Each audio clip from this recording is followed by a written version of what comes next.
Dear students and viewers of fine for channel, अस्सलाम वालेकुम students and viewers. उम्मीद करता हूँ कि आप सब ठीक होंगे। जैसा कि आप सब जानते हैं कि जो एनईडी है, इसके गैस पेपर की आज दूसरी क्लास है और मैंने आपको कहा था कि मैं गैस पेपर जो है ये लाइव सेशन में जो है वो आपको बताऊंगा, इसके ऊपर डिस्कशन होगी और साथ में जो इम्पोर्टेंट एमसीक्यूज़ हैं, इम्पोर्टेंट क्वेश्चन है, वो भी मैं आपको बताऊंगा। आज मैं आपको जो दूसरा पार्ट है गैस पेपर का, उसमें एनईडी के वो टॉपिक्स जो कल रह गए थे, ठीक है, फर्स्ट पार्ट में रह गए थे, वो जो है वो मैं आज बताऊंगा, ठीक है, क्योंकि कल की क्लास भी जो है वो जो है वो थोड़ी सी लेंदी हो गई थी और फिर थोड़ा सा लाइट का प्रॉब्लम था कनेक्शन का। होपफुली कि आज जो है ये जो लाइट का मसला है ये ना हो, तो इंशाल्लाह हम आज की जो क्लास है इसमें एनईडी जो पेपर आएगा 2023 का, ठीक है, एंट्री टेस्ट पेपर, उसका गैस जो है वो हम कंप्लीट कर लेंगे सेकंड पार्ट का। और इसमें हम ज़्यादातर इंटर के चैप्टर्स जो है वो करेंगे, क्योंकि कल मैंने आपको कंप्लीटली फर्स्ट ईयर के जितने भी चैप्टर्स हैं, टॉपिक्स हैं, ये मैंने आपको बता दिए थे। साथ में इंटर के 2 चैप्टर्स भी बता दिए थे आपको, हीट और इलेक्ट्रोस्टैटिक, ये मैंने आपको कल बता दिए थे। आज हम करंट इलेक्ट्रिसिटी से शुरू करेंगे, जो इम्पोर्टेंट है करंट इलेक्ट्रिसिटी से टॉपिक्स वो मैं आपको बताऊंगा। साथ में फिर जो वक्त बचेगा उसमें इम्पोर्टेंट एमसीक्यूज जो है वो मैं आपको बताऊंगा। आपने कहीं नहीं जाना, आज की क्लास में आपने कनेक्ट रहना है और जो है वो इसी तरह से अपने फ्रेंड्स में भी जो है ये इंफॉर्मेशन पहुंचा दें कि fine for channel live session में गैस पेपर जो है वो डिस्कस हो रहा है और इस गैस पेपर में हम ज़्यादातर इंटर के ही टॉपिक्स डिस्कस करने जा रहे हैं। जैसे कि आप सब जानते हैं, मैंने कल की क्लास में भी आपको बताया था कि जो एनईडी का जो टेस्ट पेपर है ये कॉन्सेप्चुअल बेस्ड पेपर होता है, न्यूमेरिकल बेस्ड पेपर होता है और ज़्यादातर इंटर के जो टॉपिक्स हैं वो उठाए जाते हैं, उसमें से ज़्यादातर जो है वो एमसीक्यूज बनते हैं। तो पिछले गुज़िश्ता पास्ट पेपर के भी अगर जो है वो हम एमसीक्यूज देखें, क्वेश्चन देखें, तो उसमें भी ज़्यादातर इंटर के ही टॉपिक्स हैं, इंटर के एमसीक्यूज हैं, फर्स्ट ईयर के कम ही हैं।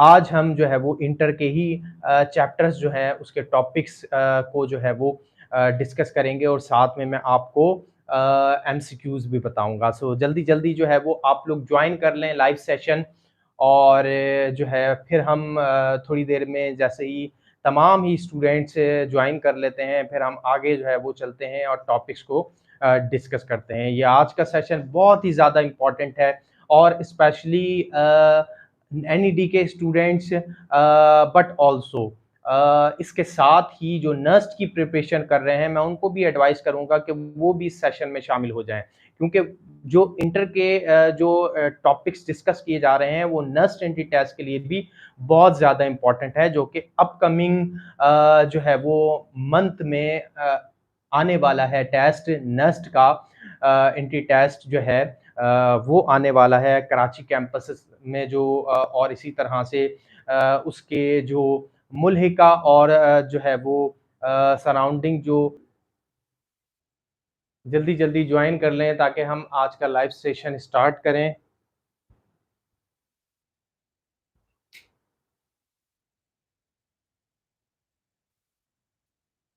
सो नाउ स्टूडेंट्स, अब शुरू करते हैं हम आज का लाइव सेशन और इंटर के तमाम ही टॉपिक्स जो है वो आज हम डिस्कस करेंगे, साथ में इंपॉर्टेंट एमसीक्यूज भी हम आज की लाइव सेशन में, लाइव क्लास में डिस्कस करेंगे। और इसमें आपको जो भी क्वेश्चन हो, अच्छा इसी तरह से कल के जो टॉपिक्स थे उसमें कोई क्वेश्चन हो तो वो आप ज़रूर जो है वो कमेंट सेक्शन में करें। और कल के जो मैंने टॉपिक डिस्कस किए थे उसमें से 2 टॉपिक्स में आज इंक्लूड करूंगा, क्योंकि जो 2 टॉपिक्स थे ये जो है वो रह गए थे। आज जो है वो मैं कल के फर्स्ट ईयर के भी 2 टॉपिक जो कि इम्पॉर्टेंट हैं एनईडी के टेस्ट के लिहाज से, वो भी जो है मैं आपको बताता हूँ। स्टार्ट करते हैं। मैं हूँ मोहम्मद बिलाल, आपका मेंटर, टीचर और आप देख रहे हैं फाइन इन्फो चैनल। सो इस लाइव सेशन को अपने फ्रेंड सर्कल में भी शेयर कर दें ताकि उनको भी इस लाइव क्लास का पता चल जाए। सो स्टार्ट करते हैं। फर्स्ट ईयर के जो चैप्टर मैंने आपको लिखवाए थे उसमें जो टॉपिक रह गए थे इम्पोर्टेंट वो मैं आपको बता देता हूं।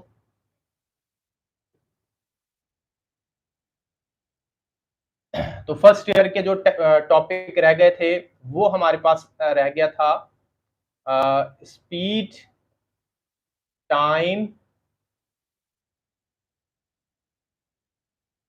ग्राफ। स्पीड टाइम ग्राफ बहुत ज्यादा इंपॉर्टेंट है, अक्सर इसके सवालात आ जाते हैं और साथ में इसके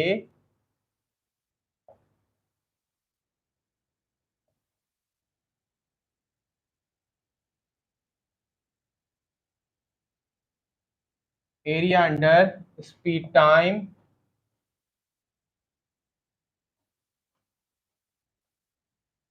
graph, area under speed time graph भी इंपॉर्टेंट है।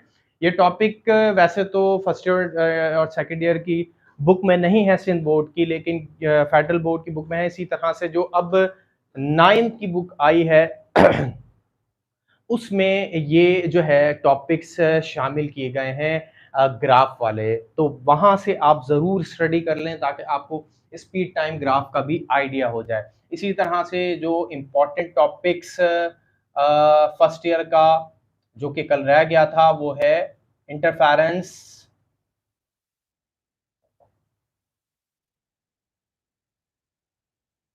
इन थिन फिल्म। इंटरफेरेंस इन थिन फिल्म, ये जो टॉपिक्स थे इसके एमसीक्यू जो है वो पास पेपर में रिपीट हुए हैं, इंपॉर्टेंट टॉपिक हैं, नोट डाउन कर लें। नाउ मैं आगे बढ़ रहा हूं इंटर के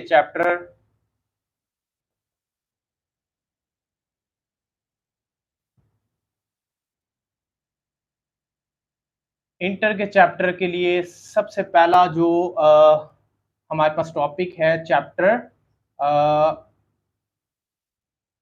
नंबर 13 का, क्योंकि 12 तक हमने कल जो है वो स्टडी कर लिया था। अब 13 में हमारे पास है सबसे पहले करंट।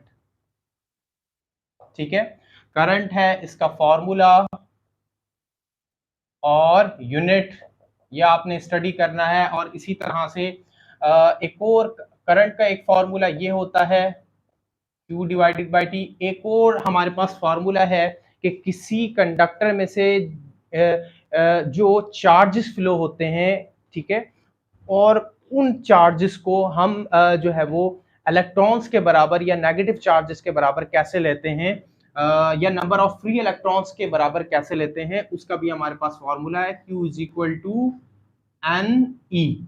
ये दो फार्मूलाज इंपॉर्टेंट हैं न्यूमेरिकल्स के लिए, जो न्यूमेरिकल्स बेस्ड क्वेश्चन बनते हैं उसके लिए ज्यादा इंपॉर्टेंट है। आगे बढ़ते हैं, तो आगे हमारे पास है ओम्स लॉ इंपॉर्टेंट है, ओम्स लॉ। और इसी तरह से ओम्स लॉ के बाद resistance depends on length of conductor. Resistance depends on length of conductor, ये जो है वो इंपॉर्टेंट है, जिसकी पूरी कंप्लीट डेरिवेशन है। ठीक है, और इसी में हम रेजिस्टिविटी भी पढ़ते हैं।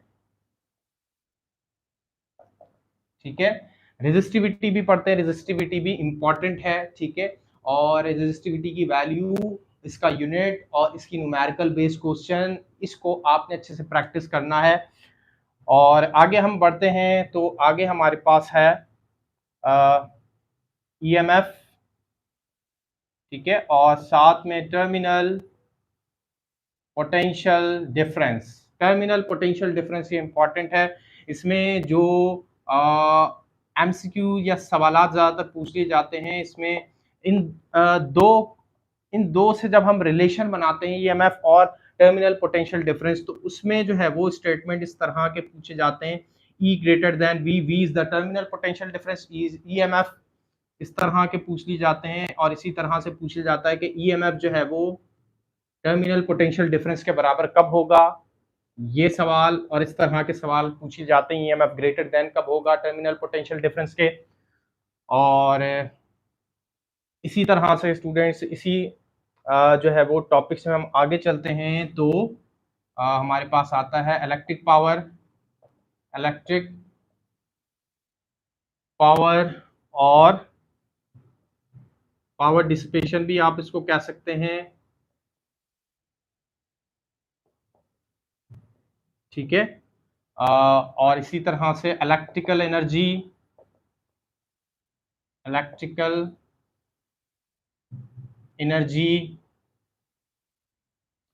एनर्जी इंपॉर्टेंट है इन किलो वॉट आवर्स। ठीक है। Electrical energy in kilo watt hours, cost of electricity. ठीक है। Joules law.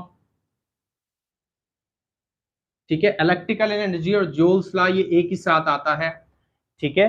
और ये कॉस्ट ऑफ इलेक्ट्रिसिटी ये इसके सवाल बन जाते हैं, पूछ लिया जाता है कि अगर जो है वो एक घर के अंदर 4 बल्ब जो है वो ऑन है, ठीक है, वो इलेक्ट्रिसिटी कंज्यूम कर रहे हैं, तो 1 महीने बाद उन का जो उनकी जो कॉस्ट है वो कितनी आएगी। तो उसके लिए हमें पहले यूनिट निकालना होता है कि हम उसके यूनिट निकालते हैं। यूनिट का एक फॉर्मूला होता है हमारे पास। पहले हम पावर को जो है वो मल्टीप्लाई करते हैं नंबर ऑफ डेज से, और कितने टाइम जो है वो कितना आवर्स जो है वो चल रहा है उससे मल्टीप्लाई करके 1000 से हम उसको डिवाइड कर देते हैं। तो यहाँ पे हमारे पास यूनिट्स आ जाते हैं, नंबर ऑफ यूनिट्स। फिर हम उसको कॉस्ट से, एक यूनिट की जितनी कॉस्ट होती है उससे हम मल्टीप्लाई कर देते हैं। और इसी तरह से जितने फिर नंबर ऑफ अप्लायंसेस होते हैं उससे भी इसको फिर मल्टीप्लाई कर देते हैं, तो फिर हमारे पास कॉस्ट निकल जाती है टोटल। तो इस तरह से जो है ये कॉस्ट निकालते हैं। और आगे हम बढ़ते हैं। जूल्स लॉ इम्पॉर्टेंट है, और कॉम्बिनेशन ऑफ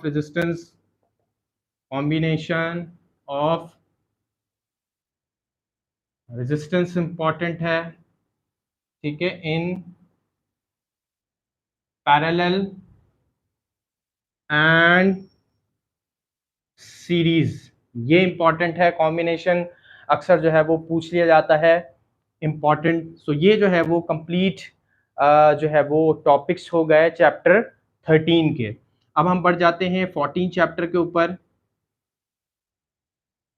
ठीक है। 14 चैप्टर में हमारे पास, यहाँ मैं लिख देता हूँ चैप्टर 14। तो चैप्टर 14 में हमारे पास मैग्नेटिज्म में सबसे पहले हमारे पास मैग्नेटिक फ्लक्स आता है। मैग्नेटिक फ्लक्स और मैग्नेटिक फ्लक्स डेंसिटी ये पूछ लिया जाता है। इसी तरह से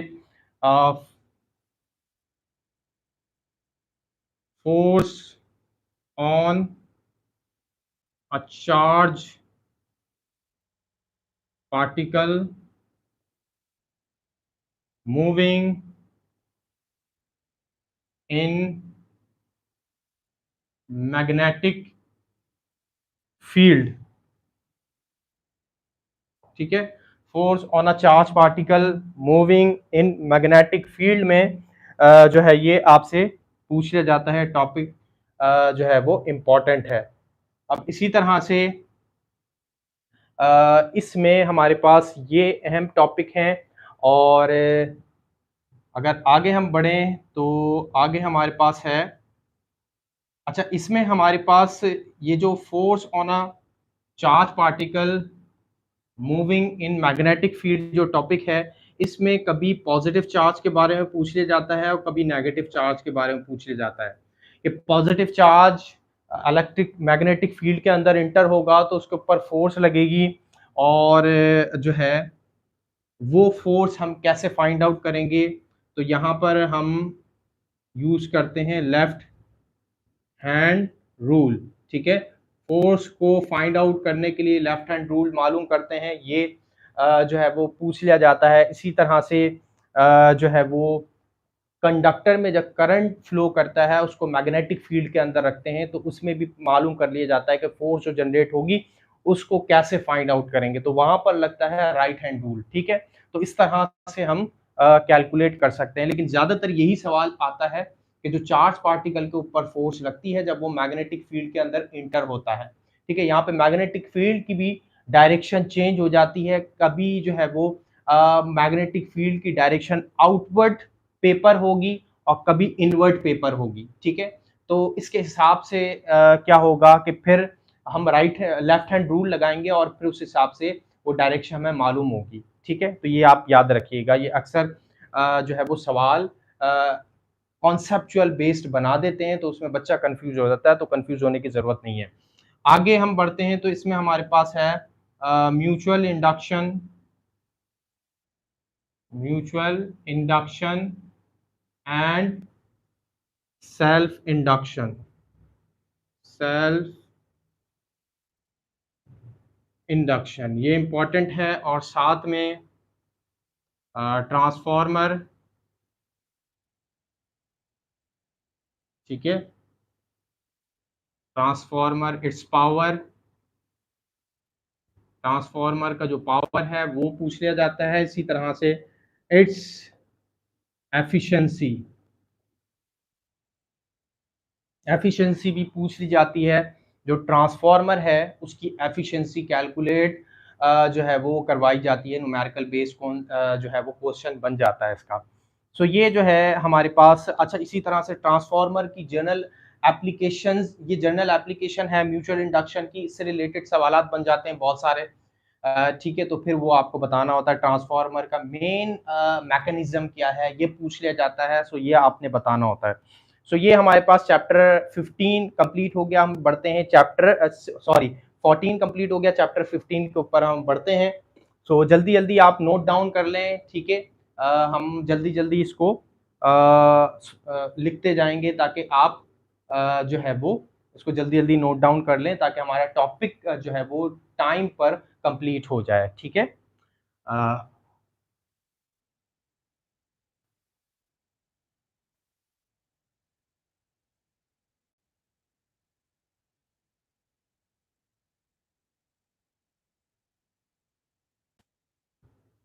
अब आगे बढ़ते हैं हम।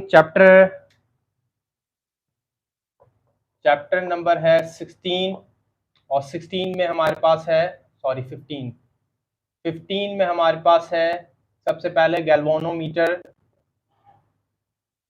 ये मैं आपको अगेन बता दूं कि ये मैं जो सिंध बोर्ड है, according to Sindh text book board के जो सिलेबस है उसके अकॉर्डिंग ये टॉपिक्स में लिख रहा हूँ। अगर हम फेडरल बोर्ड में देखते हैं तो उसमें ये जो चैप्टर्स हैं, ये जो टॉपिक्स हैं, ये डिफरेंट चैप्टर्स में होते हैं। टॉपिक्स होते हैं उसमें भी, लेकिन चैप्टर्स जो है वो आगे पीछे होते हैं, तो उससे जो है वो कोई फर्क नहीं पड़ेगा, सिर्फ आप टॉपिक नोट करते जाएं। ठीक है, तो टॉपिक आपको याद रहेंगे तो फिर आप प्रैक्टिस चाहे फेडरल बोर्ड से करें, फेडरल बोर्ड की बुक से करें, या फिर सिंटैक्स बुक की बुक बोर्ड की बुक से करें। सो कोई फर्क नहीं पड़ेगा, तैयारी आपकी हो जाएगी इंशाल्लाह। सो आगे बढ़ते हैं। गैल्वानोमीटर के साथ हमारे पास है वोल्ट मीटर, वोल्ट मीटर, और यहाँ पे साथ में एमीटर।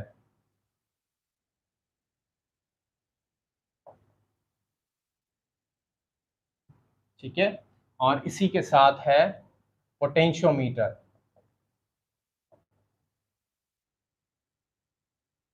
ये इसके सवालात बन जाते हैं। गैल्वानोमीटर का तो बहुत कॉमन सवालात बन जाते हैं। गैल्वानोमीटर जो है वो किस प्रिंसिपल के ऊपर वर्क कर रहा होता है, तो ये जो है वो पता होना चाहिए आपको। इलेक्ट्रोमैग्नेटिक इंडक्शन पे वर्क कर रहे होते हैं। ठीक है, इसी तरह से वोल्ट मीटर कैसे बनेगा, एमीटर, और फिर पोटेंशियोमीटर का भी सवाल बन जाता है। तो ये जो है वो चैप्टर 15 के। अब हम बढ़ते हैं चैप्टर नंबर 16। ठीक है, जो कि है हमारे पास EM wave, EM wave and electronics, EM wave and electronics. तो इसमें हम सबसे पहले इलेक्ट्रोमैग्नेटिक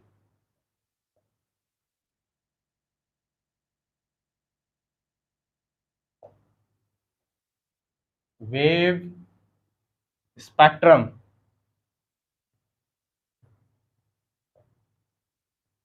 इलेक्ट्रोमैग्नेटिक वेव स्पेक्ट्रम ये इंपॉर्टेंट है, ठीक है। इसमें आपको जो स्पेक्ट्रम होता है, ठीक है, स्पेक्ट्रम आपको फर्स्ट ईयर की बुक में या फिर सेकंड ईयर की बुक में मिल जाएगा। तो उसमें जो है वो वेवलेंथ होती है लाइट की, और अलग अलग ईएम वेव होती हैं, रेडियो वेव जो है वो, microwave, infrared wave, ultraviolet wave, visible wave, और फिर जो है उसके बाद एक्स रेज, गामा रेज। सो ये जो है पूरा एक स्पेक्ट्रम होता है। इसमें आपको वेवलेंथ आपको याद करनी होती है, और इसकी फ्रीक्वेंसी, ठीक है, इसकी फ्रीक्वेंसी और इसमें एनर्जी, ठीक है। तो ये आपने याद रखना होता है। वेवलेंथ क्या होगी विजिबल रीजन की, विजिबल रीजन में जितनी भी लाइट्स होती हैं उसकी वेवलेंथ क्या क्या है, और उसकी फ्रीक्वेंसी क्या है, ठीक है। इनमें आपस में रिलेशन क्या है, फ्रीक्वेंसी रेड जो लाइट है उसकी फ्रीक्वेंसी कितनी होगी और उसकी वेवलेंथ कितनी होगी, इसी तरह से उसकी एनर्जी, ये सब आपको जो है वो स्पेक्ट्रम में पता चल जाएगा। तो स्पेक्ट्रम जो है वो इलेक्ट्रोमैग्नेटिक स्पेक्ट्रम, ये आप लाजमी इसको याद कर लें। अगर यहाँ ये स्पेक्ट्रम अगर ऐसे शुरू हो रहा है, वैसे जो है वो इसका ऑर्डर कैसे भी हो सकता है। सम टाइम रेडियो वेव यहाँ से शुरू होती है, और सम टाइम रेडियो वेव यहाँ से शुरू होती है, और सम टाइम गामा रेज यहाँ से शुरू होती है या फिर यहाँ से शुरू होती है, ठीक है। तो ऑर्डर कुछ भी हो, आप देखिएगा कि रेडियो वेव से गामा रेज तक जब जो है वो ये स्पेक्ट्रम बना होगा, तो वेवलेंथ जो है वो ऐसे डिक्रीज हो रही होगी, ये होगी डिक्रीज, ठीक है, decrease in wavelength, wavelength decrease होगी, ठीक है। और जो फ्रीक्वेंसी होगी वो इंक्रीज होगी, जो फ्रीक्वेंसी होगी यहां से ये होगी इंक्रीजेस, और एनर्जी भी साथ में इंक्रीज होगी। तो ये स्पेक्ट्रम है, ये आपको अच्छे से याद करना है। आगे मैं बढ़ता हूं, तो आगे हम आ जाते हैं रेक्टिफिकेशन, ठीक है। रेक्टिफिकेशन इंपॉर्टेंट है, ठीक है, क्योंकि जब हम अल्टरनेटिंग करंट को डायरेक्ट करंट में कन्वर्ट करते हैं, तो इस प्रोसेस के तहत करते हैं, रेक्टिफिकेशन के तहत। इसमें हाफ वेव रेक्टिफायर भी होता है, फुल वेव रेक्टिफायर भी होता है, ठीक है।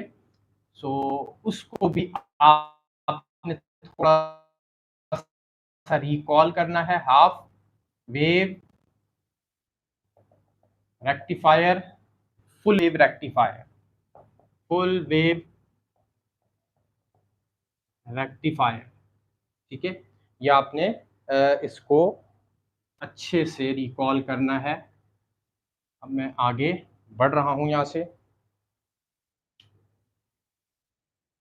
और अब आगे आ जाते हैं हम, तो सेमी कंडक्टर मटेरियल्स इम्पॉर्टेंट है। इसमें हमारे पास सेमीकंडक्टर मटेरियल में जो सिलिकॉन है, ठीक है, इसकी प्रॉपर्टीज, सिलिकॉन, जर्मेनियम प्रॉपर्टीज, ठीक है, इसकी प्रॉपर्टीज आपको याद करनी है, सिलिकॉन, जर्मेनियम की प्रॉपर्टीज। और इसी तरह से जो डायोड है, डायोड की बेसिक प्रॉपर्टीज जो है वो आपको याद करनी है। इसी तरह से जो पीएन जंक्शन है वो क्या होता है, पीएन जंक्शन डायोड के अंदर ही। और इसमें हमारे पास फॉरवर्ड बायास क्या है, और रिवर्स बायास क्या है,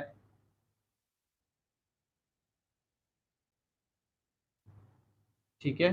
रिवर्स बायास और फॉरवर्ड बायास, और इसी के साथ डिप्लेशन लेयर। तो ये जो है वो इसकी टर्मिनोलॉजीज है डायोड की। तो ये आपने रिकॉल करनी है, डिप्लेशन लेयर्स, और उसके बाद हम आगे बढ़ें तो ट्रांजिस्टर इम्पॉर्टेंट है, ट्रांजिस्टर, ठीक है। अच्छा, पीएनपी और NPN transistor,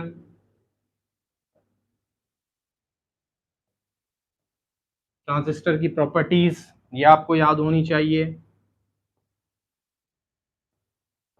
PNP NPN transistor की प्रॉपर्टीज क्या क्या हैं, ठीक है।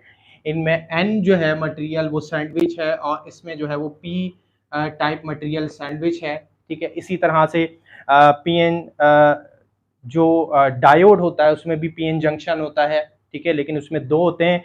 ट्रांजिस्टर में तीन टर्मिनल होते हैं, ये याद रखिएगा, सवाल बन जाता है। इसमें तीन टर्मिनल निकले होते हैं और ये इसी तरह से एक डिवाइस होती है, ठीक है।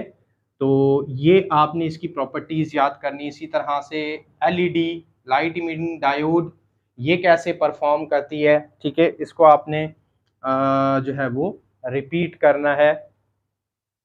सो ये जो है वो इम्पोर्टेंट पॉइंट्स थे चैप्टर 16 के इलेक्ट्रॉनिक्स के, जो कि आपको रिपीट करना है, पढ़ने हैं, और इसमें से पास पेपर में सवालात बने हैं। अब मैं आगे बढ़ रहा हूँ चैप्टर 17 के ऊपर मैं बढ़ रहा हूँ। तो इसमें special theory of relativity, special theory of relativity important है। इसी तरह से इसके कॉन्सिक्वेंसेस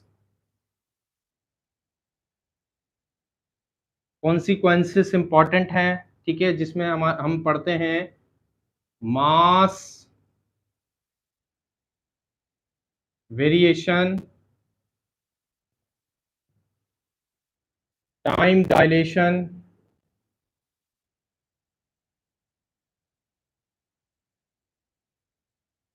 लेंथ कॉन्ट्रैक्शन,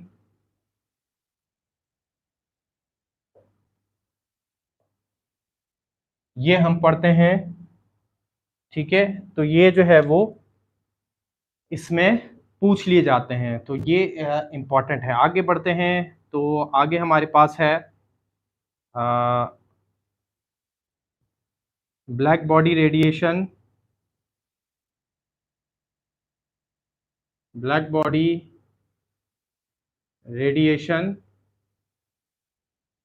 इसमें स्टीफन लॉ, स्टीफन्स लॉ और Wien's displacement law, Wien's displacement law important है। मैक्स प्लांक थ्योरी इंपॉर्टेंट है, ठीक है। और जो हम इसको on the basis of quantum theory पढ़ते हैं, इसी में हम फोटॉन्स भी पढ़ते हैं। तो फोटॉन की प्रॉपर्टीज भी आपने पढ़नी है, प्रॉपर्टीज ऑफ फोटॉन, ठीक है, ये भी इंपॉर्टेंट है। और फोटो इलेक्ट्रिक इफेक्ट,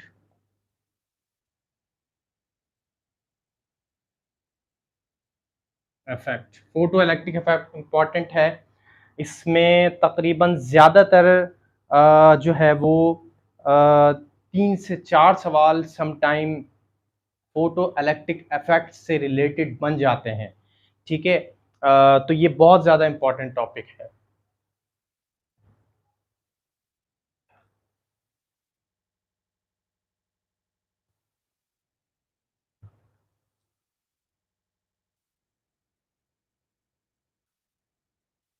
अब हम आगे बढ़ते हैं, इसको आप जल्दी से नोट डाउन कर लें, फिर हम आगे बढ़ते हैं।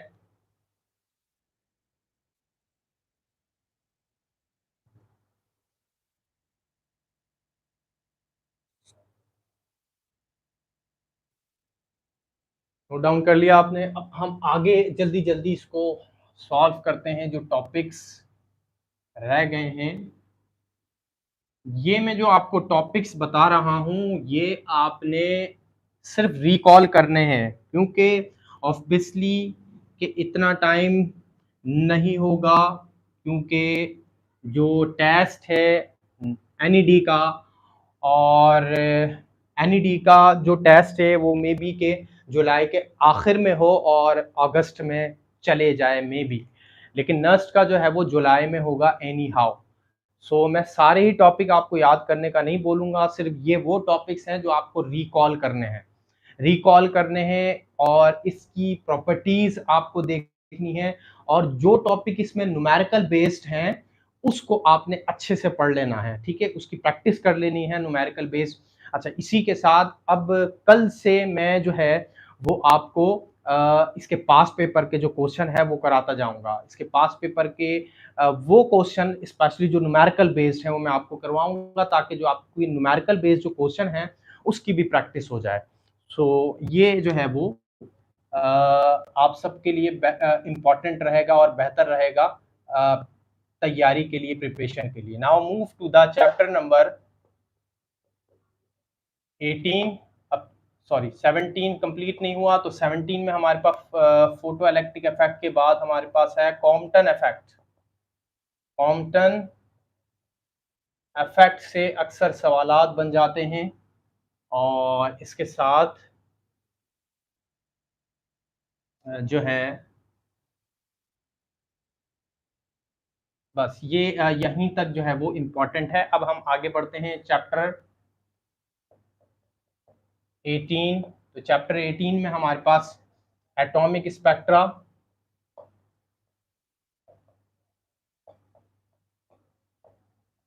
और उसमें हाइड्रोजन स्पेक्ट्रम इम्पोर्टेंट है। हाइड्रोजन स्पेक्ट्रम, ठीक है, ये इम्पोर्टेंट है। और इसमें जो बोहर्स रेडियस है, ये बहुत ज़्यादा इम्पोर्टेंट है। बोहर्स रेडियस से रिलेटेड सवालात हो जाते हैं, बन जाते हैं। फर्स्ट जो है वो ऑर्बिट का रेडियस जो है वो मालूम कर लेते हैं, जो बोहर्स ने कैलकुलेट किया था, ठीक है। सो वो जो है वो मालूम कर लिया जाता है। इसी तरह सेकंड ऑर्बिट का भी मालूम किया जा सकता है, थर्ड ऑर्बिट का भी। तो आपको फार्मूला और इसकी प्रॉपर्टीज वगैरह जो है वो डेरिवेशन आपको जो है वो उसकी प्रैक्टिस होनी चाहिए। इसके बाद जो है आगे अगर हम बढ़ें, तो इसमें एक्स रेज, ठीक है, इसकी प्रॉपर्टीज,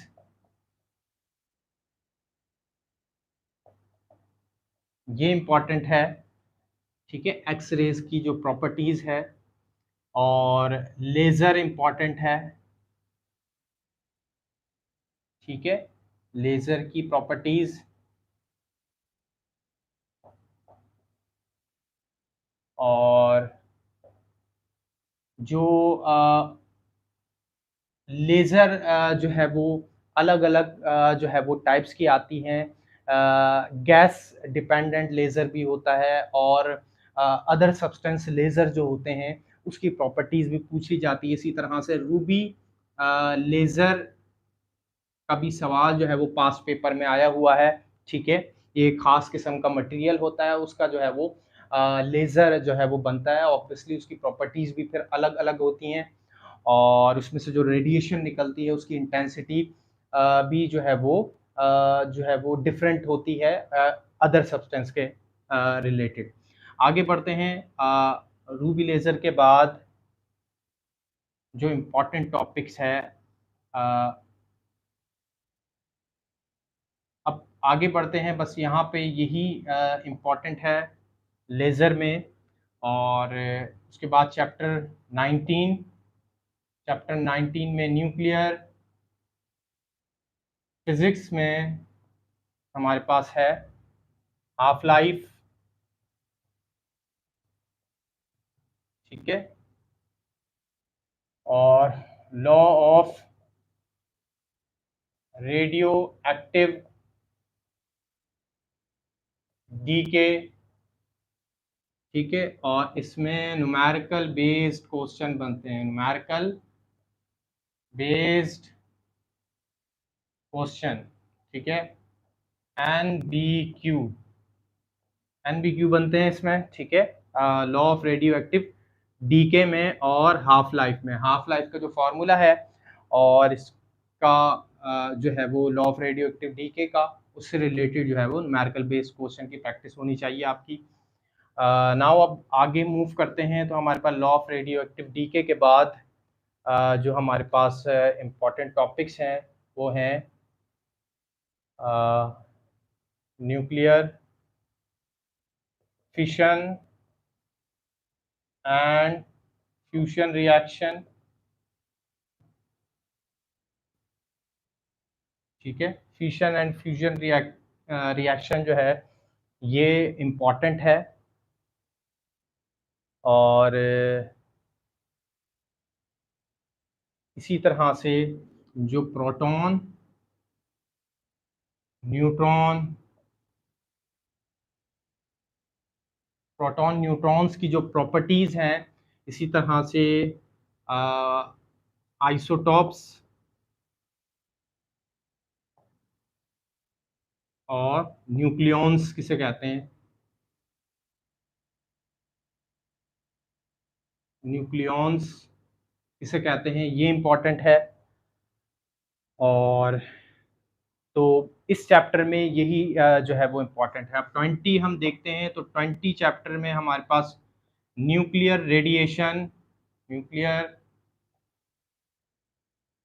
रेडिएशंस में alpha beta gamma, alpha beta और गामा रेजेस, इसकी प्रॉपर्टीज़, बेसिक जो प्रॉपर्टीज़ हैं इसकी, वो आपको याद होनी चाहिए। इसके बारे में पूछा जाता है, इसका ionising power and penetrating power,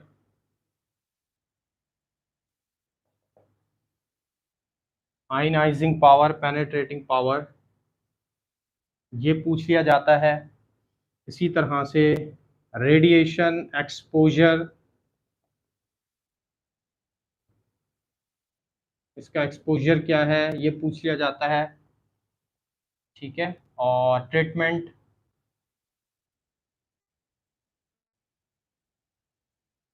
कौन सा आइसोटॉप, कौन सी रेडिएशन किस ट्रीटमेंट के लिए यूज़ होती है, इससे रिलेटेड सवालात बनते हैं, ठीक है। जनरल एप्लीकेशन है। इसी तरह से ट्रेसर, कौन सी radiation as a tracer use की जाती है, ये मालूम कर लिया जाता है। कार्बन डेटिंग से रिलेटेड सवाल बन जाता है, ठीक है, जनरल एप्लीकेशन है।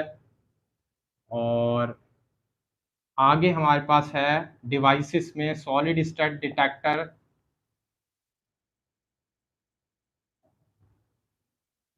और nuclear reactor, nuclear. Now light has gone, may be ये कुछ देर में आ जाए। सो ये जो है इम्पोर्टेंट टॉपिक्स हमारे तकरीबन कंप्लीट हो गए। रिएक्टर यहाँ मैं लिख देता हूँ, रिएक्टर, न्यूक्लियर रिएक्टर, ये जो इंटर के इम्पोर्टेंट चैप्टर्स थे ये हमारे कंप्लीट हो गए यहाँ तक, सही है। तो ये आप नोट डाउन कर लें, ये बहुत ज़्यादा इम्पोर्टेंट है। और जो है वो इसमें से जो है वो बहुत ज़्यादा क्वेश्चंस बन जाते हैं। अब मेरे पास कुछ इम्पोर्टेंट एमसीक्यूज़ हैं, वो भी मैं आपके साथ डिस्कस कर लेता हूँ। सो ये आप नोट डाउन कर लें, फिर जो इम्पोर्टेंट एमसीक्यू है ये मैं आपको कुछ बता देता हूँ। फिर उसके बाद आज की जो क्लास है, आज का लाइव सेशन हम फिर यहीं पे जो है वो इसको एंड करते हैं। सो होपफुली कि आपने इसको नोट डाउन कर लिया होगा। अब हम आगे की तरफ चलते हैं।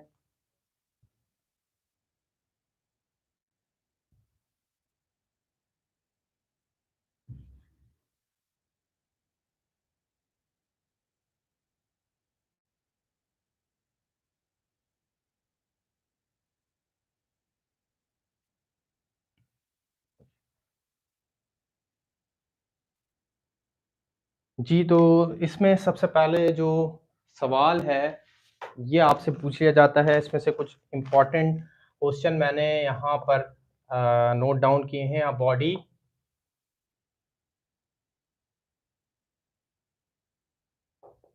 Constant to wave in y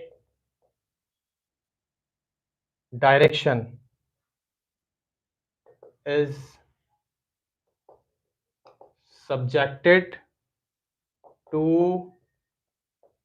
force F is equal to 2I plus 5J और plus 6K newton to work done by moving it 10 मीटर, ठीक है, in y डायरेक्शन, ठीक है, इज।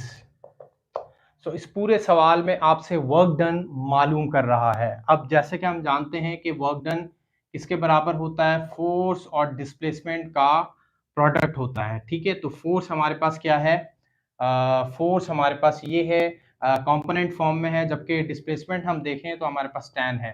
तो हमें पहले इसका क्या निकालना है, मैग्नीट्यूड।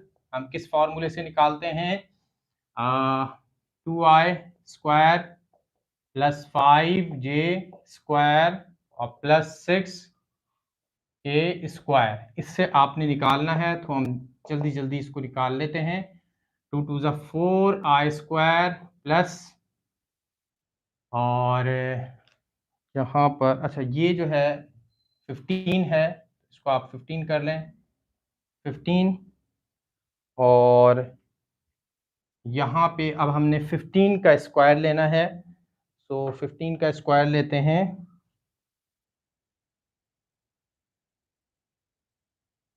15 का स्क्वायर 225, ठीक है, J² और 6 6 ज़ा 36K²।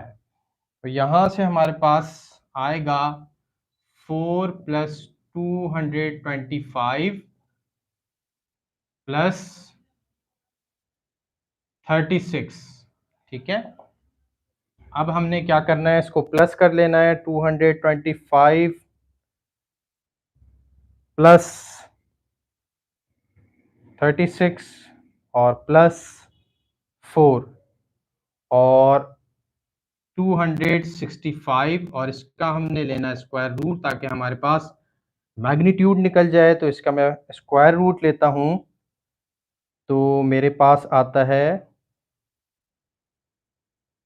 Square root 265 16.27। तो राउंड ऑफ करके आप 16 ले सकते हैं। सो यहाँ पर आ जाएगा हमारे पास 16 work done. So work done बराबर हो जाएगा हमारे पास 160 जूल। ये जो है वो सवाल इस तरह से एक इसमें पास्ट पेपर में आया है। और इसी तरह से इसमें दूसरा सवाल जो है वो इमिसिव पावर, ठीक है, दूसरा question, emissive power of black body radiation is, emissive power of black body radiation is. So emissive power जो होती है ब्लैक बॉडी रेडिएशन पे 10⁻⁴ होती है, क्योंकि जो एनर्जी रिलीज होती है रेडिएशन से वो प्रोपोर्शनल होती है पावर 4, ठीक है, absolute temperature of fourth power, ठीक है। तो ये जो है इस तरह का एक सवाल पास्ट पेपर में आया है। इसी तरह से और भी बहुत सारे सवाल जो है वो स्टूडेंट्स पास्ट पेपर में आए हैं। इसको हम फिर नेक्स्ट क्लास में आपको बताते रहेंगे। सो स्टूडेंट्स ये आज के टॉपिक्स और आज की लाइव क्लास में आपको जो है वो इम्पोर्टेंट टॉपिक्स के बारे में बताया, उसी तरह से क्वेश्चन उम्मीद करता हूँ कि आपको समझ में आए होंगे। इसमें कोई भी क्वेश्चन हो तो कमेंट सेक्शन में ज़रूर कीजिएगा। जो है वो वीडियो को अपने फ्रेंड सर्कल में ज़रूर शेयर कर दीजिएगा ताकि वो एस्पायरेंट्स जो कि टेस्ट देने जा रहे हैं एनईडी का या फिर नेस्ट का, तो वो रिकॉर्डेड में इसको ज़रूर देख लें। सो अपना बहुत सारा ख़्याल रखें, मिलते हैं आपसे नेक्स्ट वीडियो में, जब तक के लिए थैंक यू सो मच, अल्लाह हाफ़िज़।